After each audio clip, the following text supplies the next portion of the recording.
Imagine you are waiting. The rain has come, and all your plans have been put on hold. You have been travelling with your new flock quite successfully and making good time.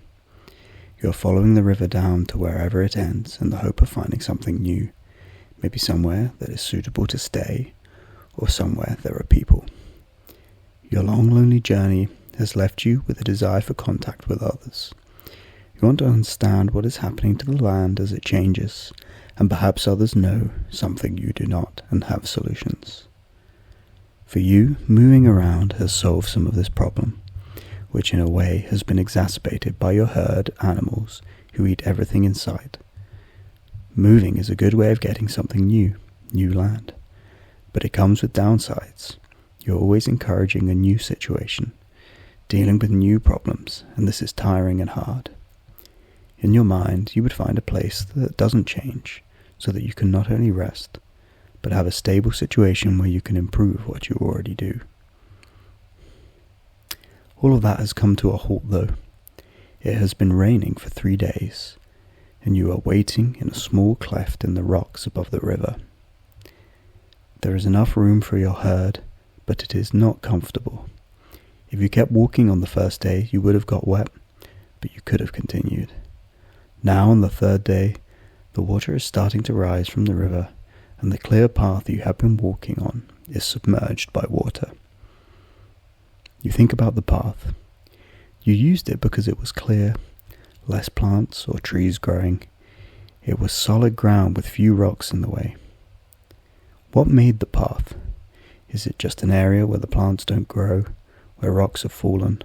Or have other people walked this way many times, and this interference has kept plants away and been cleared by travellers? You hope the latter, and that it is leading you to the people and knowledge you so desperately wish to know.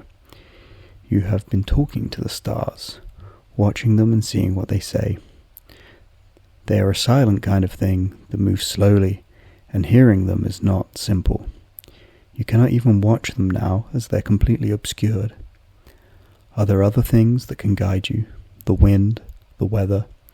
These seem to you as strange forces that take little heed of you. Is there a way to ask them questions or offer things to satisfy whatever their obscure needs are?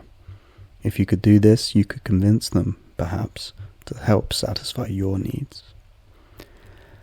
The water is still rising. You can do nothing and go nowhere.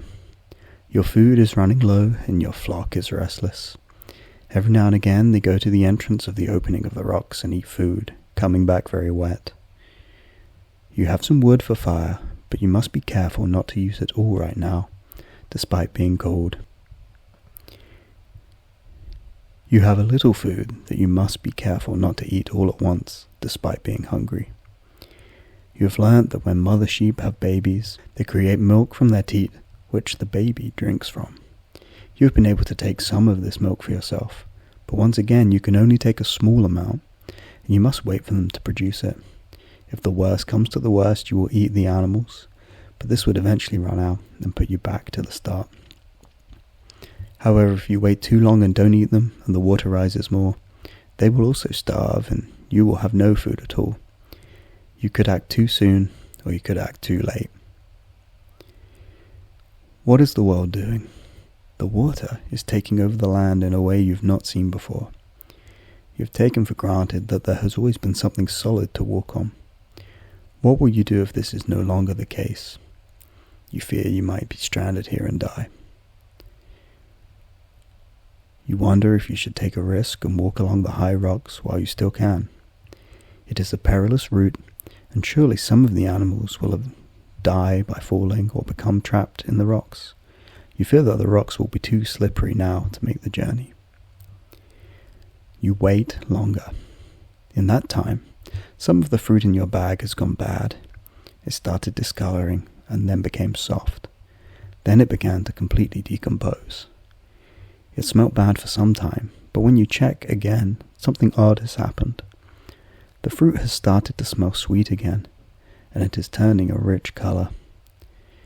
You take a small taste of the fruit just to see what's going on. There is a kind of fizziness to it, but it is sweet. You check another bag that was going bad. This one does not smell sweet, but very bad, and some white fur seems to be growing on it. What is the difference between these two bags? Why did one go sweet and the other go moldy? You think about this as the rain continues to pour down. You seal up the good bag and throw out the bad one. The rain has stopped. The water is still high, but now you're clear to pass through the rocks. Despite the dangers, you decide to go. You have seen the downside of staying in one place, and you're determined to continue on. You have a place in your mind where nothing changes, and it is always warm and suitable for living. You do not suppose that such a place could exist in the world you've seen, but maybe there are ways of improving things. Your mind goes between traveling and staying put. If you found the right place, could you counteract the problems of things always changing, either by building or preparing for them? There may always be the need to move on suddenly should something come you had not prepared for. The route is hard, but as you travel you see the water below does begin to subside, and the path you follow began to re-emerge. It is not as it was before, it too has changed. It is not as solid as before, and more rocks have been moved onto it by water. When you find a place, you decide to descend back to it nonetheless. Walking through the mud is hard work too, but easier than climbing the rocks. Your herd find it much easier, although some get stuck and you must pull them out again. They're able to feed on the grass which has returned and is looking green again. You come now to a fork in the path. One way continues to follow the river, and the other meanders to a clearing, and when you strain your eyes you can see something that looks like smoke on the horizon, and a few wooden structures. As you wonder which way to go, you remember your time in the cave waiting for the rain to pass. If it comes back, the path will be obscured again. Perhaps there are people at the settlement that can help you learn when the rain comes and what to do. It seems they've survived, and you assume they have encountered such a thing before. You decide to follow the path away from the river. You come to a point where there is a hill and stop for the night. A thought comes to you. You will wait and see what happens in the village before you decide to go any further.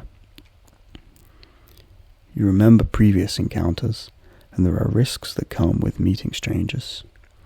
So far, you have had several different kinds of encounters. Some neutral, some that ended in altercations or threats. What will you do to make sure this encounter goes your way? What can you show or bring? What way can you behave that will mean you can get what you want? As you sit in your camp, you watch from afar and see what people do.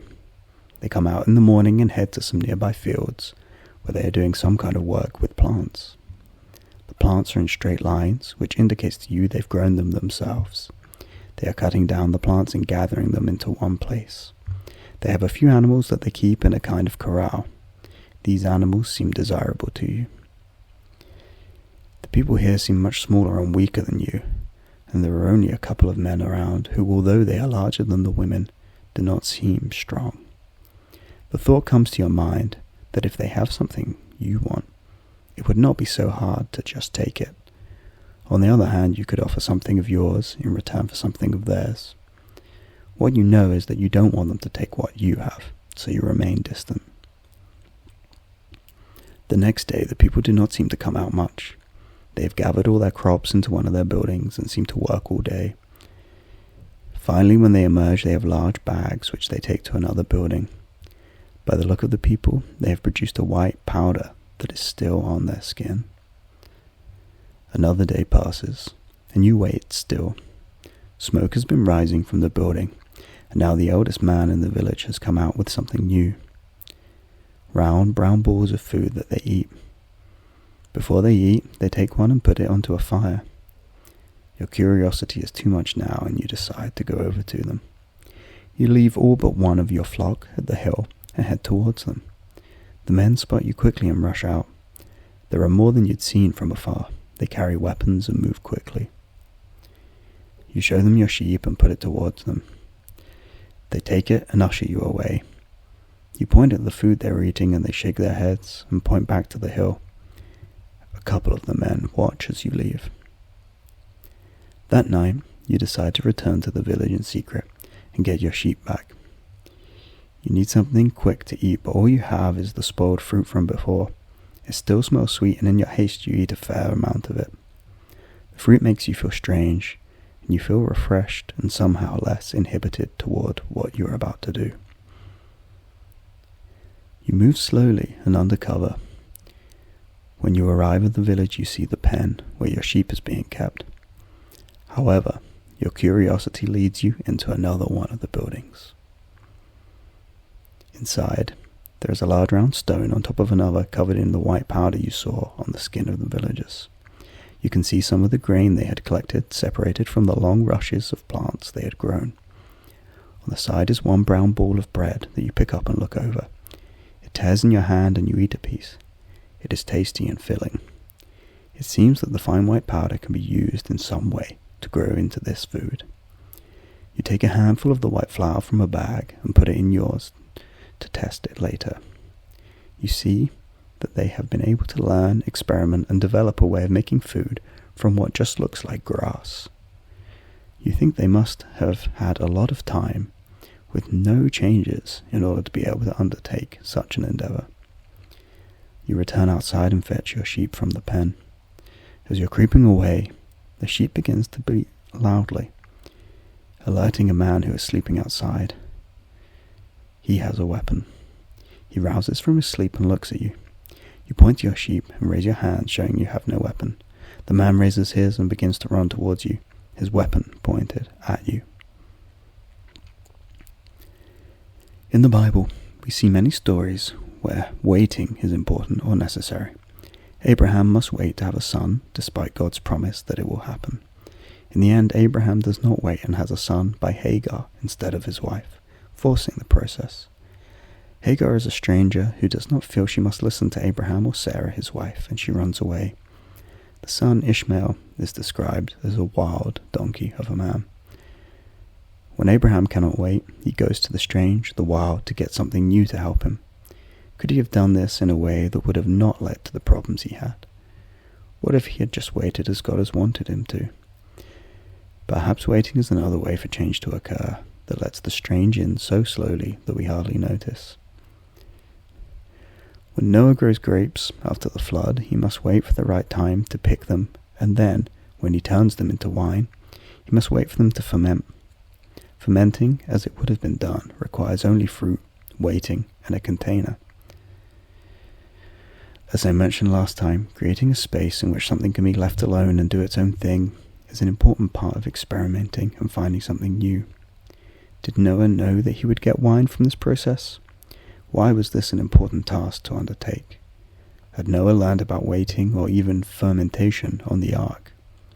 Perhaps he saw fruit going bad, and then saw that some of the fruit had a second yield of a different kind that could be eaten or drunk.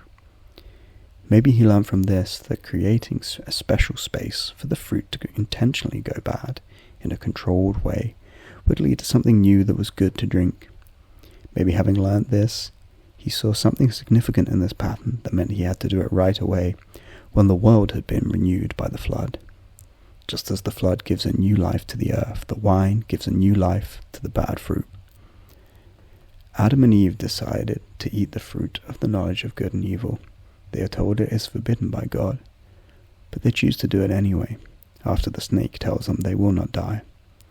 When we think about the story in terms of fruit, there are a few reasons this could be so. Perhaps the fruit is not ready for them to eat when God tells them not to. Perhaps the snake is right, and when Eve speaks to him, the fruit was no longer deadly, but still not ripe. Perhaps they would have been able to eat the fruit when it was ripe.